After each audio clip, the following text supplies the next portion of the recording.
আসসালামু আলাইকুম। কেমন আছেন সবাই? আশা করছি যে যেখানে আছেন প্রত্যেকেই ভালো আছেন, সুস্থ আছেন, নিরাপদে আছেন। এই ভিডিওতে আমরা জানবো লেজার ট্রিটমেন্ট সম্পর্কে বিস্তারিত জানবো। তো আপনাদেরকে একটি বিষয় জানিয়ে রাখি, চ্যানেলটি যারা এখন সাবস্ক্রাইব করেননি, চ্যানেলটি সবাই সাবস্ক্রাইব করে রাখুন এবং এই চ্যানেলে স্কিন এবং লেজার রিলেটেড অনেকগুলো ভিডিও দেওয়া রয়েছে। আপনারা চাইলে ওই ভিডিওগুলো দেখে আসতে পারেন। তো আপনারা অনেক কমেন্টস করে থাকেন লেজার ট্রিটমেন্ট সম্পর্কে বা অনেক কিছু জানতে চান। তো সেই সম্পর্কে এই ভিডিওতে আমরা জানবো। যেমন আপনারা প্রশ্ন করে থাকেন যে লেজার করলে রক্ত বের হয় কিনা, তো এই বিষয়টি বা কাটাছেঁড়া হয় কিনা। তো লেজার করলে কোনো রক্ত বের হয় না, তেমন কোনো কাটাছেঁড়া নাই। অতএব কোনো ধরনের কোনো ঝামেলা বা জটিলতা নেই, সহজ একটি প্রসিডিওর। তো আপনি চাইলে লেজার করতে পারেন। আরেকটি বিষয় প্রশ্ন করে থাকেন লেজারের কোনো পার্শ্ব প্রতিক্রিয়া রয়েছে কিনা বা কোনো ধরনের কোনো সমস্যা হবে কিনা লেজার করলে। অনেকগুলো ভিডিওতে বলেছি, তারপর আমি আবারও বলছি, লেজার করলে কোনো ধরনের কোনো সমস্যা নাই, কোনো ধরনের কোনো পার্শ্ব প্রতিক্রিয়া নাই। আপনি চাইলে নিশ্চিন্তে লেজার ট্রিটমেন্ট আপনি করতে পারেন। লেজারের মাধ্যমে কি কি চিকিৎসা করা যায় অনেকেই জানতে চান। লেজারের মাধ্যমে ত্বকের যাবতীয় ট্রিটমেন্টই করা যায়। তার মধ্যে মেস্তা মেস্তার দাগের ট্রিটমেন্ট আপনি করতে পারবেন। ব্রণের দাগ, ব্রণের গর্ত, আপনি এটা ট্রিটমেন্ট করতে পারবেন। তিল, আঁচিল, তিল আঁচিল, এগুলো লেজার করে স্থায়ীভাবে আপনি চাইলে রিমুভ করতে পারবেন। অনেকের অনেকের মাতৃত্বকালীন ফাটা দাগ দেখা দেয়, সেগুলো আপনি চাইলে লেজারের মাধ্যমে পার্মানেন্ট ভাবে সেটি রিমুভ করতে পারবেন। অনেক মহিলাদের অবাঞ্ছিত লোমের সমস্যাটি ফেস করে থাকেন, অর্থাৎ মুখে পুরুষদের মতো অবাঞ্ছিত লোম হয়ে থাকে, সেটি লেজার চিকিৎসার মাধ্যমে আপনি চাইলে স্থায়ীভাবে রিমুভ করতে পারবেন।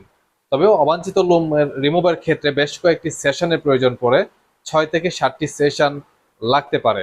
অনেকের স্কিন ড্যামেজ হয়ে গিয়েছে, অর্থাৎ ড্যামেজ স্কিন থাকে, ড্যামেজ স্কিন আপনি চাইলে রিপেয়ার করতে পারবেন লেজারের মাধ্যমে। আর অনেকে চোখের নিচে কালো দাগ সমস্যা ফেস করে থাকেন, তো চোখের নিচে কালো দাগ লেজার করে আপনি চাইলে স্থায়ীভাবে রিমুভ করতে পারবেন। অনেকে ট্যাটু করে থাকেন, শরীরের বিভিন্ন অংশে ট্যাটু করছেন, সেটি এখন রিমুভ করতে চাচ্ছেন, আপনি চাইলে লেজার করে ট্যাটু স্থায়ীভাবে রিমুভ করতে পারবেন। তবে ট্যাটু রিমুভের ক্ষেত্রে কিন্তু সেশন থাকে, 3 থেকে 4টি সেশন, বা সেশন আরো বেশিও লাগতে পারে।